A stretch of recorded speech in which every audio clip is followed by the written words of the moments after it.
Salutations de paix, de vie, de force et de santé à tous. L'intitulé de cette vidéo est « Pourquoi l'Égypte est appelée peuple de Dieu dans la Bible ?» Pour ça, nous allons dans la Bible, dans Ésaïe 19, 25. Il est dit « L'Éternel des armées les bénira en disant « Béni soit l'Égypte mon peuple, et la Syrie œuvre de mes mains, et Israël mon héritage. » La réponse est que selon la Bible, la circoncision était le signe que Abraham et ses descendants seront le peuple de Dieu. C'est ce que nous dit Genèse 17, 10 à 14. Nous lisons « C'est ici mon alliance que vous garderez entre moi et vous, et ta postérité après toi, tout mâle parmi vous sera circoncis. Vous vous circoncirez, ce sera un signe d'alliance entre moi et vous. On devra circoncire celui qui est né dans la maison et celui qui a pris d'argent, et mon alliance sera dans votre chair, une alliance perpétuelle. Un mâle incirconcis qui n'aura pas été circoncis dans sa chair sera exterminé du milieu de son peuple, il aura violé mon alliance. » On voit que celui qui n'est pas circoncis doit être exterminé de son peuple. Cela veut dire que la circoncision est le signe principal, pas naturel, pour désigner le peuple de Dieu. Et puisque Abraham, c'est par alliance qu'il devient peuple de Dieu, il entre dans le peuple de Dieu, il en devient une acquisition sur le plan spirituel, donc un héritage. Tandis que l'Égypte était déjà peuple de Dieu longtemps avant Abraham. Si vous tapez circoncision sur Google et allez dans Wikipédia, on peut lire ceci dans la rubrique Histoire. La circoncision est mentionnée au 5e siècle avant JC par Hérodote, qui l'évoque au second livre de ses histoires, et on attribue la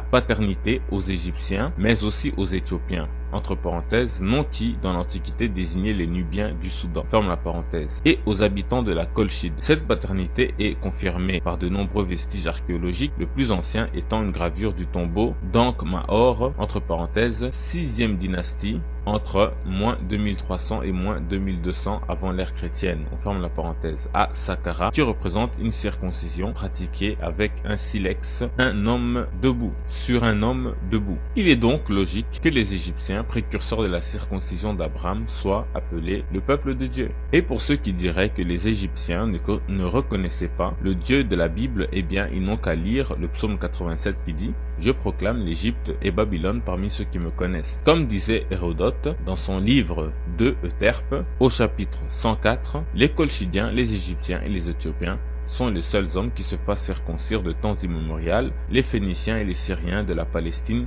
conviennent eux-mêmes qu'ils ont appris la circoncision des Égyptiens. Les Égyptiens sont donc circoncis depuis la nuit des temps de leurs ancêtres, au point que même les peuples de la Palestine actuelle devenue Israël avouaient avoir appris la circoncision des Égyptiens. Et Hérodote ajoute, comme la circoncision paraît chez les Égyptiens et les Éthiopiens remontés de la plus haute antiquité, je ne saurais dire laquelle de ces deux nations la tient de l'autre. En réalité, Éthiopiens et Égyptiens sont à l'origine un seul peuple qui, avant de se distinguer, pratiquait déjà la circoncision. En effet,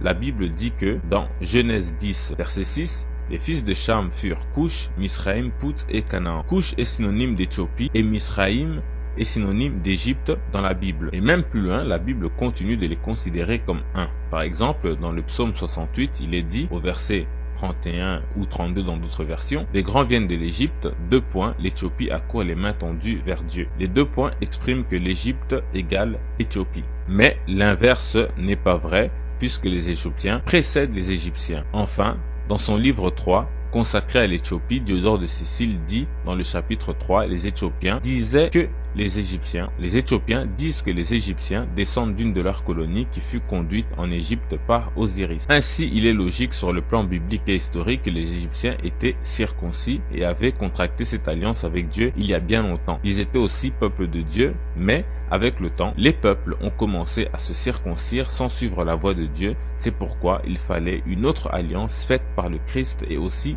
pourquoi il est dit dans Jérémie 9, 25, « Voici les jours viennent, dit l'Éternel, où je châtirai tous les circoncis qui ne le sont pas de cœur. L'Égypte, Juda, Édom, les enfants d'Ammon, Moab, etc. » Parce qu'il existe encore d'autres peuples. Mais les Égyptiens, peuple circoncis avant l'avènement du Christ, restaient peuple de Dieu dans la forme malgré leur égarement, car Dieu avait prévu un jour de les ramener à lui. Ce qui explique le passage d'Ésaïe 19, 25 qui dit « L'Éternel des armées les bénira en disant « Béni soit l'Égypte mon peuple, la Syrie œuvre humain et Israël mon héritage. » Remarquez que tous ces peuples se sont égarés, et ce jusqu'aujourd'hui. Ainsi tous seront ramenés à Dieu. Voilà donc donc pourquoi les Africains subsahariens, avant et après la colonisation, continuaient de se circoncire jusqu'à ce jour comme leurs ancêtres égyptiens et israélites, malgré leur aveuglement en attendant le jour où Dieu ouvrira à nouveau leurs yeux. C'est quelque chose dont vos pasteurs ne parlent quasiment jamais, car la majorité